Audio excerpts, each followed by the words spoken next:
2023 sanadkii walaalaha la isku diraayeen uu noqdo waxa arkay odayaal u maleysay sida bisada markii halka hilibka uga taagay gabdhaha dila gabdhaha la jajaro gabdhaha walaalihiina edbiya labadaaba madoobeeya maxay soo dhigay wiilasha yaray advice khaldan siinayaan wiilasha yaro Soomaalida aan ma jecla ma ogtahay sharaf kurkiina haatay dhageyso walaasha aday kula dhalatay waa garabkaaga midig hooyada macaan ku dhashay isku uura ka soo baxdeen ama aabaha ku dhalay dhageyso toqonyaho xunka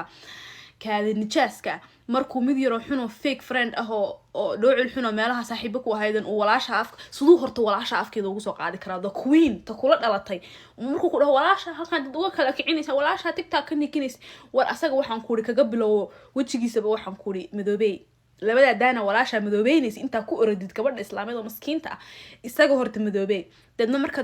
madoobay sida dhulka dhigisida garaacday hadaad nin raga tahay waxaad ku dhahdaa wariya ana soo distay walaashay xor weeye walaashay waxay doontay sameynaysaa wallahi billahi tallahi mid dambe oo kugu soo hadal qaadayo malahan dibigaaga wada degayaan sharafa ka dhimanayso saaxiibada meel uma raaci kartid maxay tahay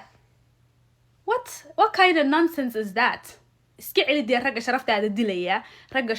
dilaya iska celi waxa ku dhahdaa walaashay ana soo distay maxaa ka qaadi kartaaba filinka ba ka balaader ka noqotay filinka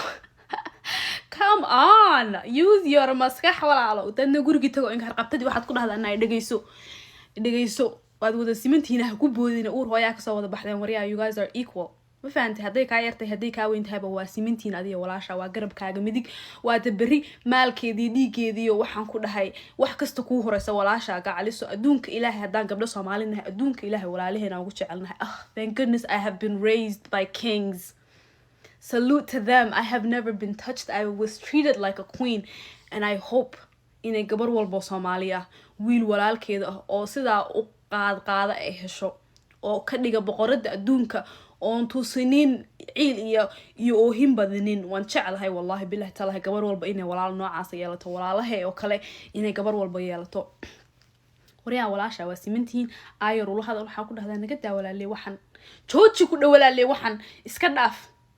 laakiin waa ku dilaa oros ka soo celi dafaaca oo ku cayay kuwa supposedly sharaftaada ku ciyaaraya kuwa daamanka soo madoobe naga daayay billahi tawfiiq waxana asada